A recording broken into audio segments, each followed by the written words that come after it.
کے لیے سر کو کٹائیے، آب حیات کے لیے سر کو کٹائیے، ضائع نمی دو، خون مہجے غازی دو تو انشاءاللہ،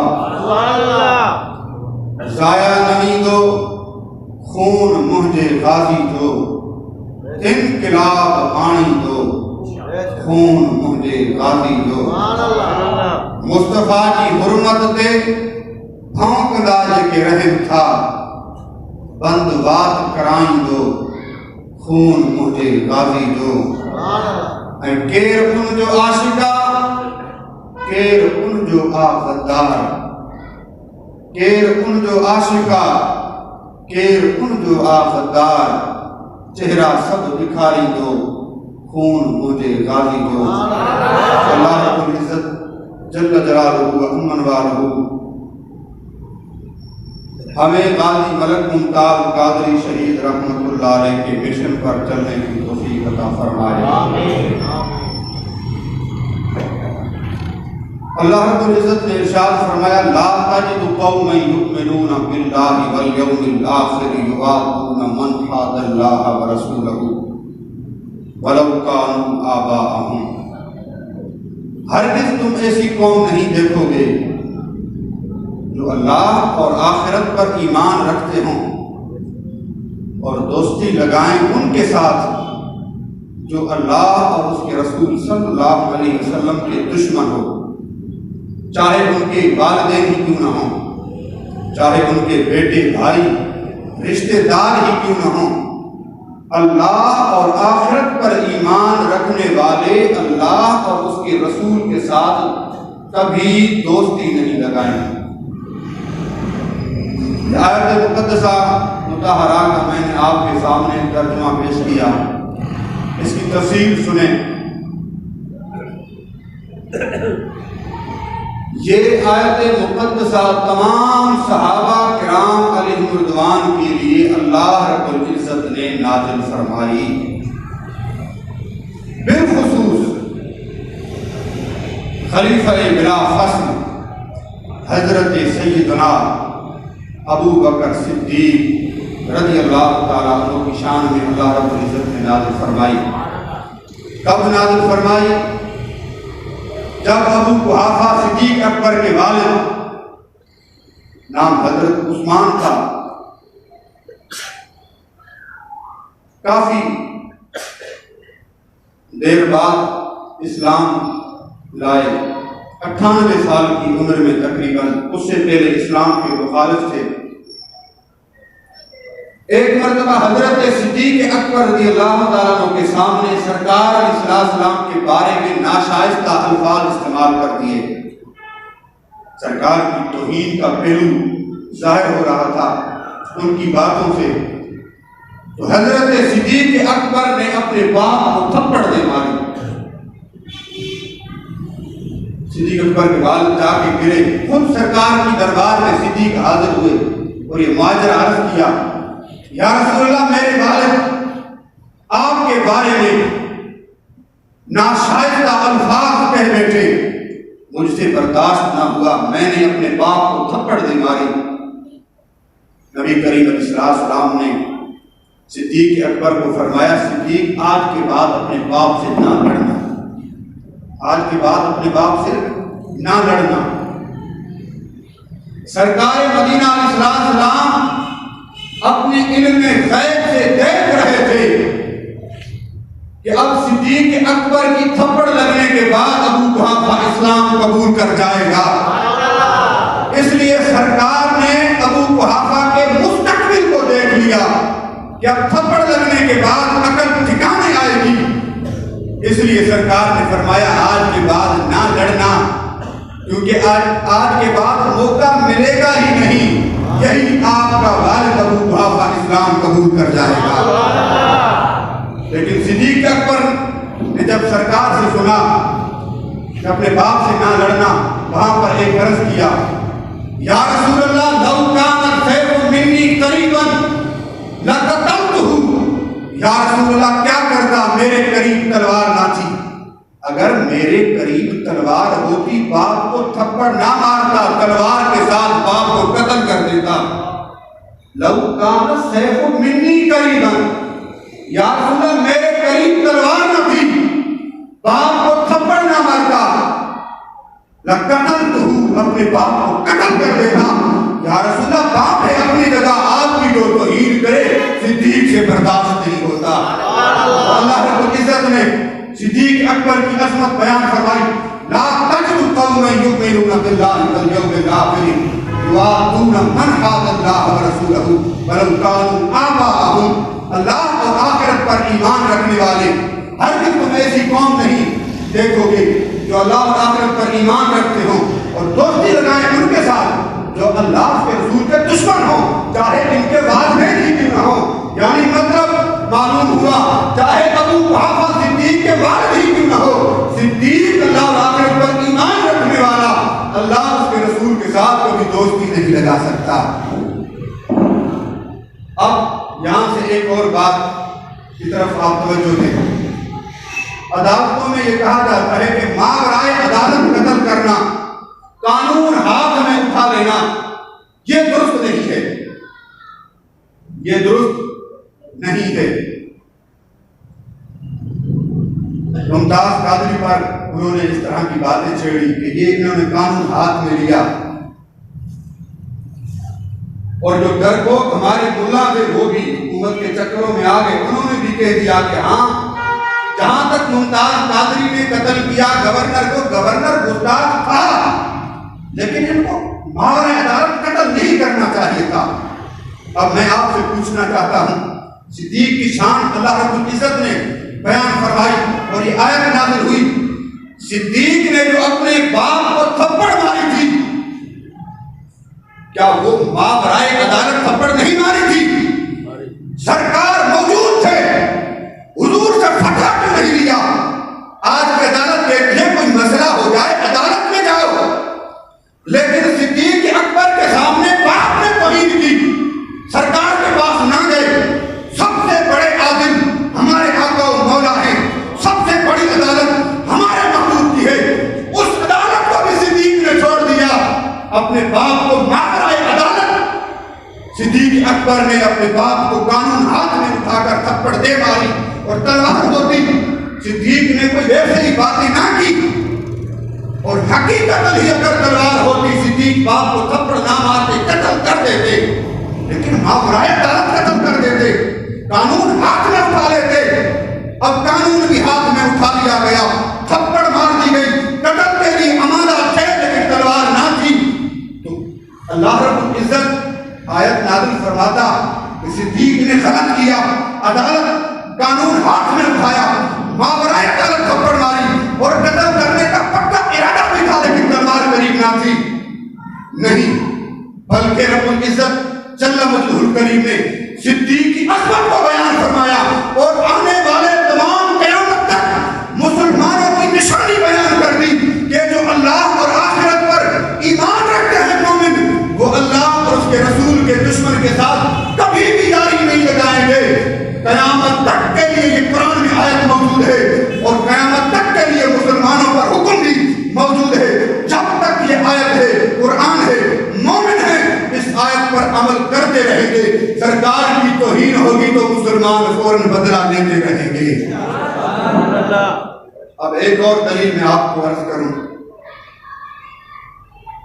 مالک بن نویرہ، حضرت خالد بن ولید ایک جنگ میں لڑ رہے تھے، کلمہ پڑھنے والے مالک بن نویرہ سے ایک سوال کیا، توجہ کرنی ہے کہ قانون کس طرح صحابہ ہاتھ میں اٹھاتے تھے، اور شان میں اللہ آیت نازل فرماتا تھا۔ مالک بن نویرہ، صدیق اکبر کی خلافت کا دور ہے، مالک بن نویرہ کو خالد بن ولید نے فرمایا تم زکوٰۃ کیوں نہیں دیتے؟ یہ سوال کیا مالک بن نویرہ کو، اور مالک بن نویرہ کلمہ پڑھنے والا تھا کہ تم زکوٰۃ کیوں نہیں دیتے؟ آگے سے مالک بن نویرہ نے جواب کیا دیا؟ کہا ان صاحبکم قد توفی، کہ تمہارے صاحب یعنی تمہارے نبی تو دنیا سے وفات کر گئے۔ ان صاحبکم، تمہارے صاحب یعنی تمہارے نبی، قد توفی، وہ تو وفات فرما گئے، وہ تو پردہ کر رہے ہیں. اور حقیقتاً آقا دو جہان صلی اللہ علیہ وسلم اس وقت دنیا سے پردہ فرما چکے تھے. جب مالک بن نویرہ نے یہ جملے استعمال کیے، صدیق اکبر کی خلافت کا دور ہے، حضرت عمر بھی موجود ہے، حضرت عثمان بھی، مولا علی شیر خدا بھی. جب یہ الفاظ مالک بن نویرہ ایک کلمہ پڑھنے والے نے کہے، خالد بن ولید نے برداشت نہ کیا، تلوار کے ساتھ اس کا سر تن سے جدا کر دیا، قتل کر دیا. بات اٹھی کہ خالد بن ولید نے ایک کلمہ پڑھنے والے مومن کو قتل کر دیا. چلتے چلتے چلتے یہ بات حضرت صدیق اکبر تک پہنچی کہ خالد بن ولید نے ایک کلمہ پڑھنے والے کو قتل کر دیا.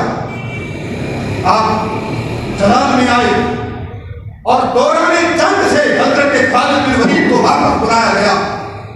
روایت میں آتا ہے حضرت فاروق اعظم کو بھی بہت غصہ آیا. آپ جلال میں آ گئے اور اس طرح گھوم رہے تھے، چکر لگا رہے تھے، پوچھ رہے تھے خالد بن ولید کہاں گئے، آ رہے ہیں یا نہیں آ رہے. اس طرح حضرت خالد بن ولید گھوڑے پر سوار جلدی جلدی صدیق اکبر کی دربار میں آتے ہیں تو امامہ شریف پر تیر جو ہے نا اس طرح باندھے ہوئے ہیں، جس طرح لوگ اس طرح کچھ رکھتے ہیں، تو انہوں نے اپنے جو ہتھیار تھا وہ امام شریف میں باندھا ہوا تھا، تیر باندھے ہوئے تھے. حضرت خالد بن ولید نے وہ جلد بازی میں تیر بھی نہ نکالے، امام شریف میں باندھے ہوئے تھے. تو آپ دربار صدیقی میں آ کر وہ تشریف لے آئے تو حضرت فاروق اعظم آگے بڑھے، کھینچ کر تیر نکالا اور غصے میں آ کر کہا خالد تم نے مومن کو مارا، کلمہ پڑھنے والے کو تم نے قتل کر دیا ہے. روایت میں آتا ہے کہ حضرت خالد بن ولید کو تکلیف، تھوڑا درد بھی ہوا، یہاں سے زخم لگا تیر نکالنے کی وجہ سے، تو خون بھی بہا، لیکن حضرت عمر آگے کچھ نہ کہہ سکے. صدیق موجود تھے. جب صدیق اکبر کی دربار میں خالد بن ولید پیش ہوئے تو حضرت صدیق اکبر کے اللہ تعالیٰ نے پوچھا، اجلہ صحابہ موجود تھے، حضرت عمر موجود، حضرت عثمان غنی موجود، مولا کائنات علی مرتضیٰ موجود تھے، حضرت کاکا، حضرت شرحبیل، حضرت مسنہ، حضرت ابو ہریرہ، تمام اجلہ صحابہ موجود تھے. صدیق نے پوچھا خالد تم نے کلمہ پڑھنے والے کو کیوں قتل کیا ہے؟ حضرت خالد بن ولید نے عرض کی یا امیر المؤمنین، جب میں نے اسے کہا تم زکات کیوں نہیں دیتے تو اس نے کہا ان صاحبکم قد توفی، تمہارے صاحب تو دنیا سے پردہ کر چکے ہیں. اس نے یہ کیوں نہیں کہا ان صاحبنا، ہمارے نبی، توجہ کرنی ہے بات پر، ان صاحبکم تمہارے نبی، اس نے یہ کیوں نہیں کہا ان صاحبنا ہمارے نبی. بس جب اس نے یہ نہیں کہا ان صاحبنا، اپنے آپ کو شمار نہیں کیا، نکالا ہمیں کیا کہ تمہارے نبی، بس یہ جملے سننے تھے، میں نے مجھ سے برداشت نہ ہوا، میں نے تلوار سے اس کا سر تن سے جدا کر دیا. اب مجھے بتائیں کیا خالد بن ولید نے قانون ہاتھ میں اٹھایا یا نہیں؟ صدیق کے پاس نہ گئے، حضرت عمر کی دربار میں فتویٰ لینے کے لیے نہ گئے، نہ عثمان غنی کی دربار میں گئے، نہ مولا علی شیر خدا کی دربار میں گئے، نہ حضرت طلحہ زبیر کے پاس گئے، نہ عبد الرحمن بن عوف کے پاس گئے، نہ ابو عبیدہ کے پاس گئے. اجلہ صحابہ بڑے بڑے مفتی موجود تھے، خود قانون اٹھایا ہاتھ میں، لیکن آگے سے صدیق نے کیا فتویٰ دیا؟ جب صدیق اکبر نے سنا تو صدیق نے اپنی زبان سے فرمایا خالد بن ولید جو بھی تو نے کیا ہے وہ ٹھیک ہی کیا ہے.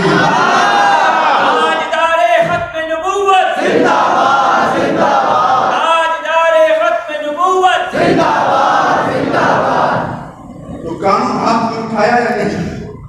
بڑی عدالت موجود تھی، عدالت میں جاتے، یہاں گستاخی ہو آج کل کی عدالتیں کہتی ہیں اگر کوئی سرکار کی توہین کرے تمہیں چاہیے کہ تھانے کے پاس چلے جاؤ، ایسے تو کہو کہ سرکار کی توہین ہو گئی ہے. پھر یہ بات اگر ایسے تو نہ مانے پھر پی ایس پی کے پاس چلے جاؤ، اگر وہ نہ مانے تو سیشن کورٹ میں چلے جاؤ، ہائی کورٹ میں چلے جاؤ. میں نے کہا ہم نے دیکھ لیا ہے یہ مسائل کورٹوں میں گئے. آسیہ ملعونہ نے جب سرکار کی توہین کی 2009 کے اندر ان پر احتیاط کاٹی گئی اور سب سے پہلے ایس ایچ او کے پاس گئے وہاں کے لوگ، ایس ایچ او نے تفتیش کی، عورت نے کہا ہاں میں نے سرکار کی توہین کر دی ہے لیکن میں معافی چاہتی ہوں. اب توہین سرکار کی کی کوئی کرے، اب مجھے کوئی تھپڑ یہاں سے مارے اور کوئی معافی آ کر حافظ قبلہ صاحب سے مانگے کہ قبلہ معاف کر دو، ہم نے سائیں جہانگیر کو تھپڑ ماری، تو یہ تو حق نہیں رکھتے نا، یہ حقوق العباد کا مسئلہ ہے۔ مجھے اگر کوئی تکلیف ہے معافی کا حقدار میں ہوں کہ میں معاف کروں۔ اب اگر سرکار کی کوئی توہین کرتا ہے تو معافی کا حق ایس ایچ او کو نہیں ہے، معافی کا حق ٹی ایس پی کو نہیں ہے، معافی کا حق ایس ایس پی کو نہیں ہے، معافی کا حق کسی جج کو نہیں ہے، وزیر اعظم کو نہیں ہے، کسی مفتی کو نہیں ہے، کسی مجدد کو نہیں ہے، کسی مجتہد کو نہیں ہے، کسی صحابی کو نہیں ہے کہ سرکار کی کوئی توہین کرے آگے کوئی بندہ معاف کر دے۔ خود سرکار مجاز رکھتے ہیں آگے معاف کر دیں یا نہ معاف کریں۔ عزیزان گرامی القدر، سرکار کی توہین ہوتی ہے، ایس ایچ او تفتیش کرتا ہے اور اعتراف کرتی ہے، ڈی ایس پی تفتیش کرتا ہے اور ایس ایس پی امیر 4 صفحات اس میں لکھ ڈالے کہ میں نے آسیہ ملونہ سے پوچھا، اس نے کہا کہ میں نے سرکار کی توہین کی ہے، اس کے صفحات اس کی تحریر آج بھی نیٹ پر موجود ہے۔ پھر مسئلہ سیشن کورٹ تک جاتا ہے، جج پوچھتے ہیں کہ ہاں میں نے سرکار کی توہین کی ہے، ہائی کورٹ میں مسئلہ جاتا ہے، وہ کہتا ہے جج کے سامنے ہائی کورٹ میں بھی عورت بیان دیتی ہے کہ ہاں مجھ سے توہین ہوئی ہے، میں نے سرکار کے بارے میں کچھ کہا ہے، مجھے معافی ملنی چاہیے۔ مجھے بتائیں جب سرکار کی توہین ہائی کورٹ میں بھی ثابت ہوگی، session court S S P کے سامنے ہو گئی، تو سپریم کورٹ کے جج اس بیغیرت کو کس نے اجازت دی ہے کہ سرکار کی گستاخی کو معاف کر دے اور قرآن عزت رہا کر دے اور بدلے میں آنے والے عاشقان رسول کو جیل میں ڈال دے؟ یہ کہاں کا قانون ہے؟ اس طرح کے قانون کو ہم اپنی چوٹی کی نوک پر رکھتے ہیں۔ نہ یہ قانون صحابہ نے بنایا، نہ اہل بیت نے بنایا ہے، یہ قانون سرکار کی محبت میں اللہ کے قرآن میں نازل فرمایا ہے۔ جو سرکار کی توہین کرے اس کا علاج فقط سر تن سے جدا ہے۔ گستاخ نبی کی ایک سزا، گستاخ نبی کی ایک سزا، گستاخ نبی کی ایک سزا۔ ہمیں تو اس وقت بھی پتا چل گیا تھا ہمارا ایم پی اے کون ہے اس شہر کا؟ آخری بات توجہ کرنی، کون ہے ایم پی اے؟ شرجیل میمن ایم پی ہے نا، وہ بیمار بیچارے بیمار تھے تو کراچی کے اسپتال میں موجود تھے اور وہ تھوڑا سا شراب کا چسکا لگا لیتے تھے، تو یہی جس نے آسیہ ملونہ کو جج نے آزاد کیا نا، اس نے چھاپا مارا۔ توجہ کرنی ہے بات پر، چھاپا مارا یہ آسیہ ملونہ کے مسئلے سے پہلے اس نے چھاپا مارا اسپتال کے اندر، تو تفتیش کی بیڈ روم جہاں وہ سوتے تھے کمرے میں، تلاش کیا تو وہاں ان کو 2 بوتلیں شراب کی ہاتھ میں، شرجیل میمن کے پاس وہ شراب کی بوتلیں 2 تھیں۔ میں اور فیصلے کی طرف لے جانا چاہتا ہوں، اس کی میں کچھ نہیں بات کرتا، یہ فیصلہ جج نے فیصلہ دیا، میں فیصلے کی طرف ڈرتے ہم اس سے بھی نہیں، حق بات ہم سب کے سامنے کہہ دیتے ہیں، نہ سر جھکا کے جیے نہ منہ چھپا کے جیے، ستم گر کی نظروں سے نظریں ملا کے جیے، ہم اگر 2 دن کم جیے تو اس میں حیرت کیا، ہم ان کے ساتھ تھے جو شمع جلا کے جیے۔ بات کہیں تو ڈٹ جائیں، چاہے گردن کٹ جائے، خون بھی بہے دشمن بھی کہے، کردار ربانی زندہ ہے۔ تو چھاپا مارا جج نے ثاقب مثال میں، تو شراب کی 2 بوتلیں آئیں، اس وقت پریس کانفرنس کی انہوں نے، میڈیا آ گئی، کہا یہ شراب کی بوتلیں نکلی ہیں، ان کو اسلام آباد منتقل کیا جائے، وہاں ان کو داخل کیا جائے۔ کراچی میں باہر آئے، وہاں کہا کہ یہ کون سا طریقہ ہے کہ ان کی کمرے کے اندر شراب کی بوتلیں رکھی ہوئی ہیں۔ جب اسلام آباد پہنچے، جب ملے پاؤنڈ، جب ملے انعامات، جب ملے محلات، ان کو انعامات ملے تو فتویٰ چینج ہو گیا۔ کہاں ہو سکتا ہے میری نظروں سے غلطی ہوئی ہو؟ تفتیش ہوئی ہے، ابھی پتہ چل رہا ہے کہ ایک بوتل میں شہد تھا، دوسرے میں سرکہ تھا، دوسری بوتل میں سرکہ اور ایک میں شراب تھی۔ ہم اس وقت سے ہمیں پتہ چل چکا تھا اس ظالم نے آسیہ ملونہ کو رہا کر دینا ہے، جس نے حرام شراب کو شہد کہا، جس نے حرام شراب کو سرکہ کہا، یہ